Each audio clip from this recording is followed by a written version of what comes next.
আমি রান্না করতেছি মুরগির কলিজা, তারপরে হচ্ছে মুরগির পা। দেখছেন, প্রথমে কিছুটা ভেজে নিব,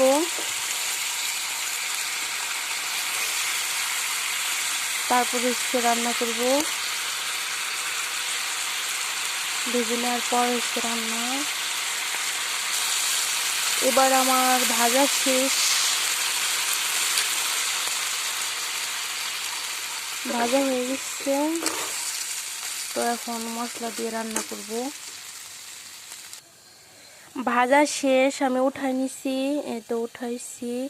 পরে পাত্রের মধ্যে দিয়ে দিব তেল, পরিমাণ মতো তেল। তারপরে হচ্ছে দিয়ে দিচ্ছি পেঁয়াজ কুচি, পরিমাণ মতো পেঁয়াজ কুচি। পেঁয়াজ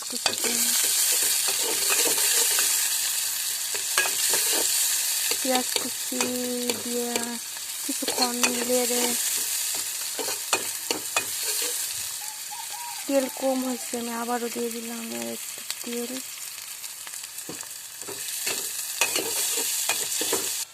পেঁয়াজ কুচি এখন হয়ে গেছে, আমি এখন দিব আদা বাটা, জিরা বাটা।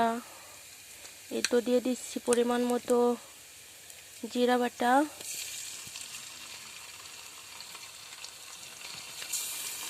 তারপরে হচ্ছে রসুন বাটা,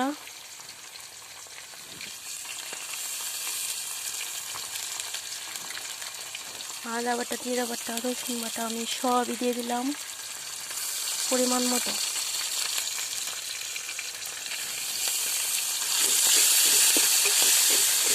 দিয়ে কিছুক্ষণ সময় নেড়ে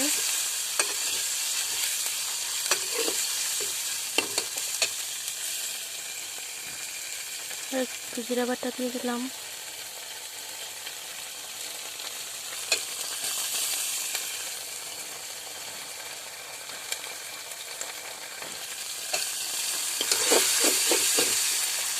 এখন দিয়ে দিচ্ছি কতটা মরিচের টুকরো।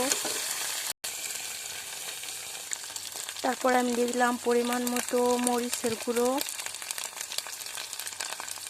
আপনারাও আপনাদের ইচ্ছা মতো নিয়ে নেবেন যতটুকু লাগে। পরে দিয়ে দিচ্ছি ধনিয়ার গুঁড়ো, পরিমাণ মতো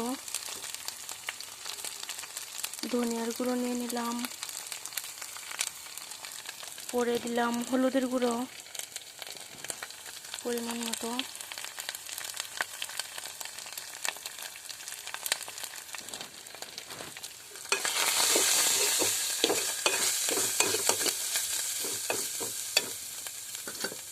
স্বাদ মতো লবণ নিয়ে দিবেন।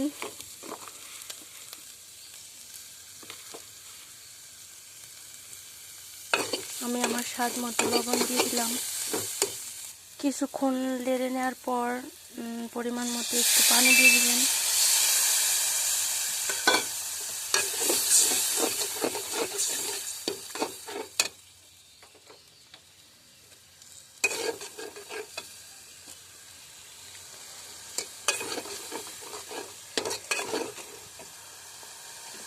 তারপরে আমি দিয়ে দিচ্ছি আমার সেই উঠে রাখা মুরগির কলিজা, হাত পা, সরি হাত নাই তো, শুধু পাই।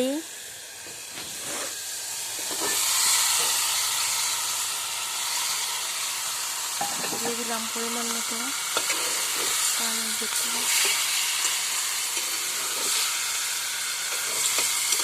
কিছুক্ষণ লাড়বো, যে মশলাটা মাখিয়ে দিব এগুলোর সাথে, ঠিক মতো মশলাগুলো পায় সবটাতে।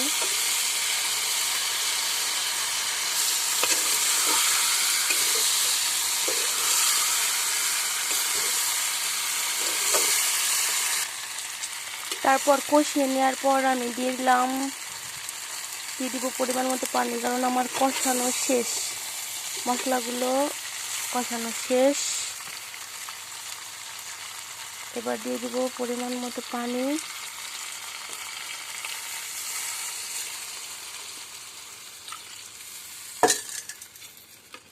দেখছেন আমি পরিমাণ মতো পানি দিয়ে দিলাম। এবার ভালো মতো মিশিয়ে দিব পানির সাথে মশলা।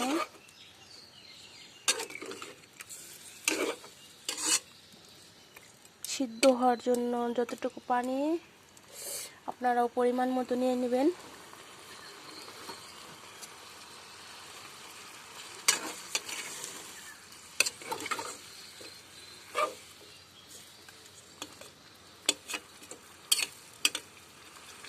কালো কালো লাগতেছে কারণ কারেন্ট নাই, এই কারণে।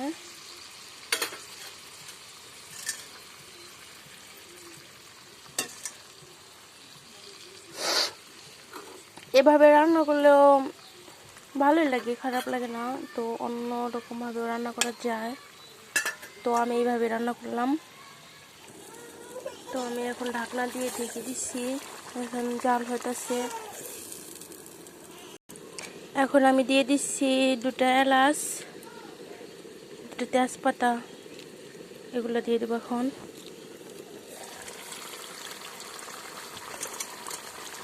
দিয়ে দিচ্ছি তেজপাতা, দিয়ে ভালো মতো দাঁড়া দিয়ে দেবো।